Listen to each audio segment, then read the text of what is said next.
Shalom, selamat pagi para pendengar yang terkasih. Pada pagi hari ini, mari kita akan bersama-sama memulai hari ini dengan merenungkan firman Tuhan yang saya ambil dari 1 Korintus pasal yang ke-15, ayat yang ke-14. Demikianlah firman Tuhan.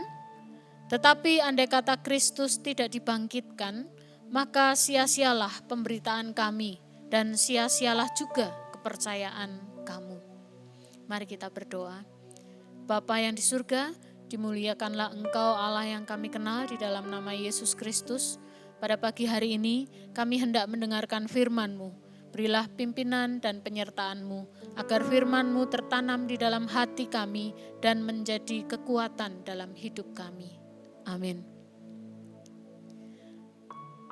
Para pendengar Blessing Morning yang dikasihi Tuhan, sebuah kemenangan pasti akan membawa sukacita. Dalam sebuah pertandingan, ketika tim yang menjadi andalan kita menang, maka aliran kegembiraan itu akan sangat terasa melalui teriakan-teriakan yang terdengar. Mereka dielulukan bagaikan seorang pahlawan. Namun sebaliknya, jika terjadi kekalahan, maka akan muncul perkataan yang berisi kekecewaan atau bahkan makian untuk para pemainnya. Para pendengar yang dikasihi Tuhan, di kalangan para murid, kematian Yesus mendatangkan kepedihan, mendatangkan kecemasan dan ketakutan. Kematiannya seperti sebuah kekalahan. Mereka seperti orang-orang yang kehilangan pengharapan.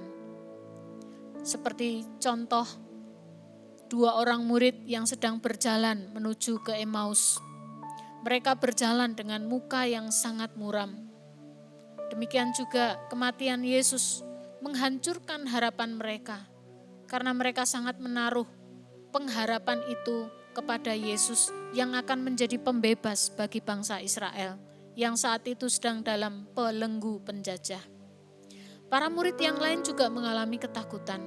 Mereka bersembunyi di suatu tempat dengan pintu-pintu yang terkunci.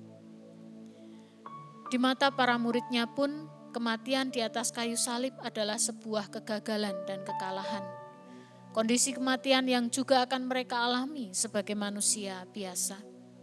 Kematian jasmani terjadi karena kejatuhan manusia di dalam dosa, sehingga menimbulkan ketidakada harapan dan tidak akan ada kehidupan lagi.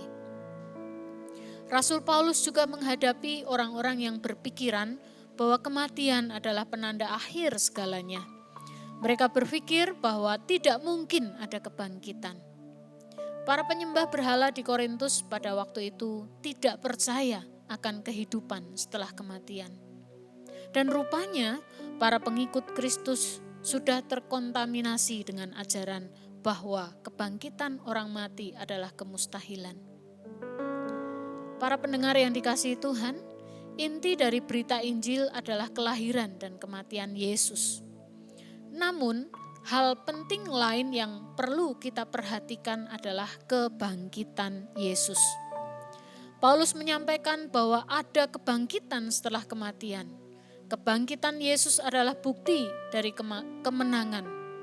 Kubur kosong membuktikan bahwa Yesus hidup. Jika Yesus tidak bangkit, Ia akan sama dengan manusia. Dia akan sama seperti nabi-nabi atau tokoh-tokoh lainnya yang tunduk pada hukum alam, yaitu kematian. Jika Yesus tidak bangkit dari kematian, maka semua pemberitaan Injil akan menjadi sia-sia. Akan tidak ada lagi gunanya. Semua pengorbanan para murid, semua pengorbanan para hamba Tuhan yang rela hidup bagi pekerjaan Tuhan, menderita bagi pekerjaan Tuhan. Para pendengar yang dikasihi Tuhan, jika Kristus tidak bangkit, maka kita tidak memiliki pengharapan yang sangat membahagiakan. Tidak ada pengampunan dan jaminan keselamatan. Manusia akan tetap berada di bawah hukum maut. Namun kebangkitan Kristus menjadi penanda kemenangan, menjadi harapan bahwa orang-orang percaya pun akan dibangkitkan dari kematian untuk menerima kehidupan kekal di dalam Yesus. Kebangkitannya membuat orang-orang percaya tidak hanya dapat menaruh pengharapan selama masih hidup di dunia saja, namun menaruh pengharapan untuk hidup di masa yang akan datang. Kiranya para pendengar, kita semua juga memiliki keyakinan yang teguh bahwa kita adalah orang-orang yang penuh dengan sukacita karena kita menerima kemenangan Kristus melalui kebangkitannya. Dia, Yesus, mati di atas kayu salib, tetapi Dia adalah Yesus yang bangkit bagi kita. Amin. Mari kita berdoa. Terima kasih Tuhan Yesus, Engkau telah bangkit bagi kami. Engkau telah memberikan harapan baru bagi orang-orang yang terus setia mengiring Engkau di dalam segala situasi. Kalaupun mungkin saat ini kami belum merasakan kesenangan di dunia ini, namun kami percaya jika kami terus setia kepadamu, maka kami akan mendapatkan bagian sukacita kemenangan di dalam masa kekekalan. Berkati kami, berkati umat-Mu pada pagi hari ini dalam segala pergumulan mereka. Terima kasih ya Tuhan. Amin.